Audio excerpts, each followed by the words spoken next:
Tawag pansin din yung foxtail or monkey tail na halaman. Maganda rin siya. Ang taba rin ng kanilang philodendron.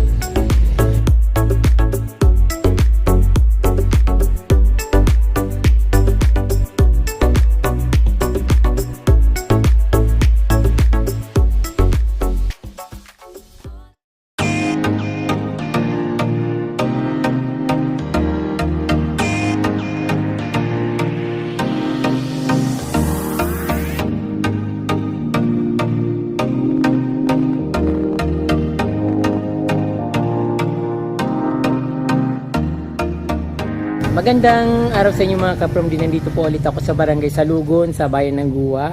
Napakarami talagang magandang garden dito sa Barangay Salugon, lalong-lalo na yung mga daanan dito sa ang papunta sa amin kasi shortcut ito kaprom galing sa bayan ng Guwa papunta dun sa barangay namin sa Gubat, kaya madalas ako napaparaan dito. Siyempre pag dumadaan ako dito madalas din nakikita ko yung magaganda nilang garden, kaya pag minsan naisip ko na sana one time ma-vlog ko yung garden nila. Kaya lang kaprom mahihain talaga ako, inaabot ako ng parang hiya, tapos natatakot ako kasi minsan sabihin nila baka kung sino ako, mamaya kung anong gagawin.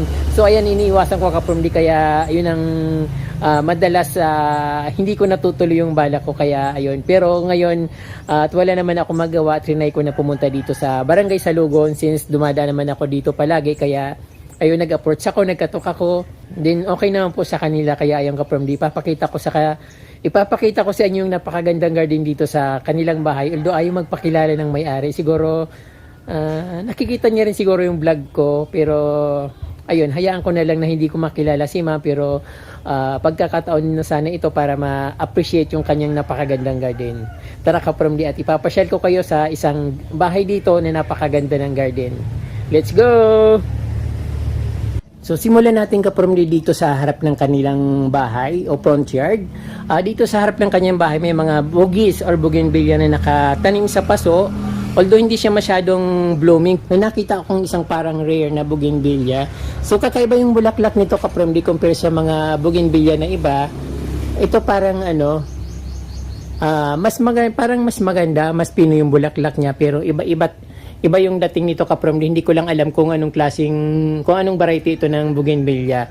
Kulay red yung flower niya. Then ito naman ay familiar ito sa atin, at yung orange familiar na yun sa atin. Tapos dito mayroon silang coffee table, garden table sa harap ng kanyang bahay.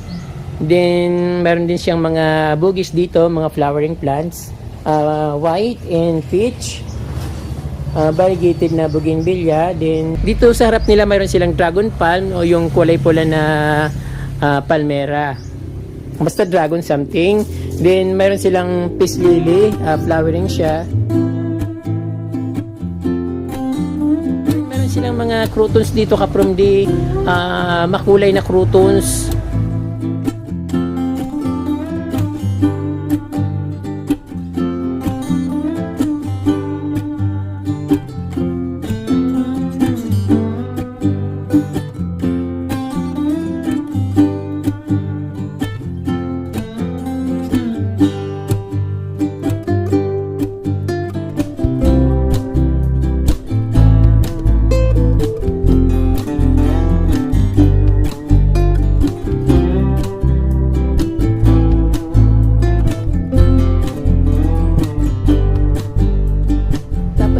Nagkakamali, ito yung parang golden shower, pero parang purple yung bulaklak niya. So hindi pa kasi lumalabas yung mga flower niya, although mayroon lumalabas, pero hindi siya golden, parang purple yung niya. Mayroon din sila dito mga anthurium magnificum, aglonema, tapos bunny,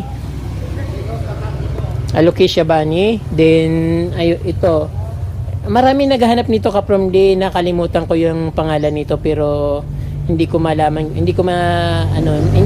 kung anong pangalan niyan.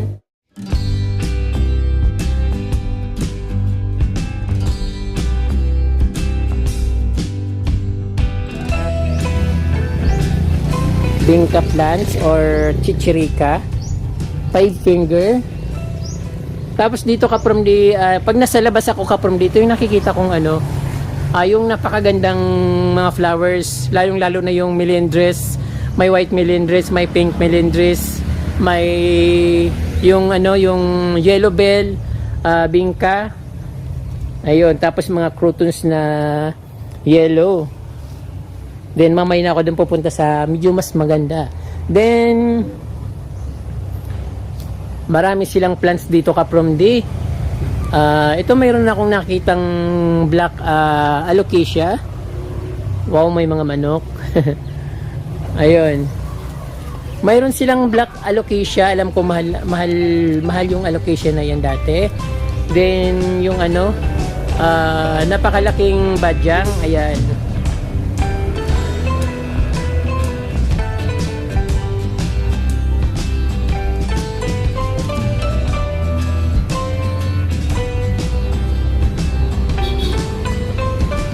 Five finger, tapos may malunggay.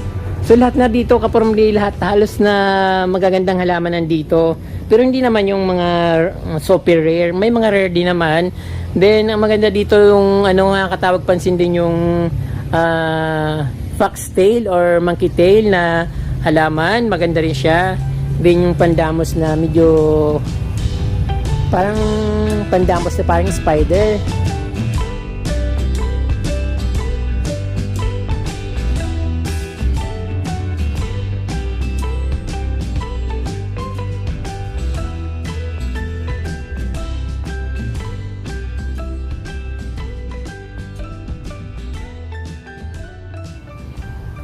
Ito naman yata yung triangularis na basta something triangularis, Pictus triangularis. Hindi ko masyadong kabisado. Din dito kaprom din napakaraming halaman dito. Mga pislili, anthurium magnificum, nakugubat na dito.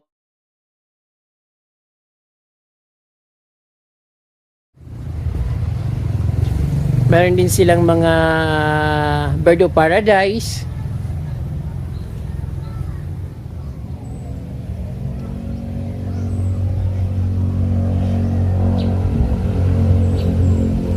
Ang taba rin ng kanilang philodendron. Hindi ko alam kung anong variety ito ng philodendron, pero napakataba niya.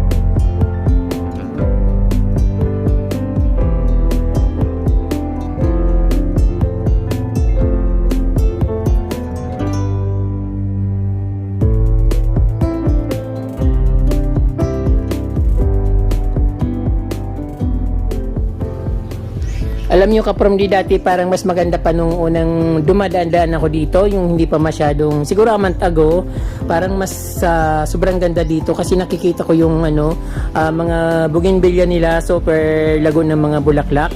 Talagang napapawawa ako pag dumadaan ako. Pero ngayon parang nabawasan, siguro nagputol sila kasi masyado ng malago. Pero napakaganda, maaliwalas.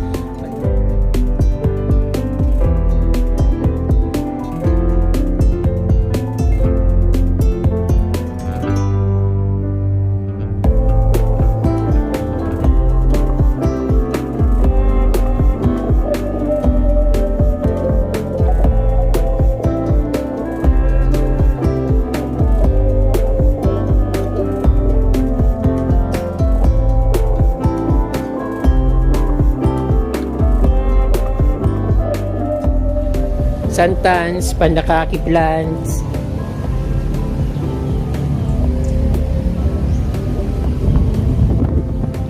Ito yung hindi ko ma-identify kasi minsan nakita ko namumulaklak. Hindi ko alam kung anong klaseng bulaklak nito kasi hindi pa nagbo-bloom. Siguro pag nag-bloom siya sa ko ma-identify kung anong klaseng halaman siya.